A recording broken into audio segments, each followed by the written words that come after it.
Достар, мен Инстаграмнан монетизация арқылы алғашқы табысымды қалай таптым, заданияларды қалай орындадым, жалпы табысқа шығу мүмкін бе, өтірік пе, сол жайында бүгін соңына дейін түсіндіретін боламын. Қараймыз.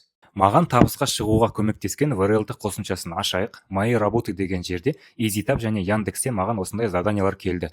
Өздеріңіз көргендей, видеоны приложение қабылдаса одобрено деп шығады, сосын принято, одан кейін заказчик қалай рекламаны жабады, сол кезде выплачено деп шығады. Ол ары кетсе 3-4 күн уақыт алады, достар. Приложение қабылдамаса, осылай отклонено деп шығады, яғни заданияны қайттан жасау керек болады. Осыны біліп жүріңіздер, достар. Ендігі мәселе ақша мәселесі. Бәріне қызық сұрақ, және мен жауап берейін.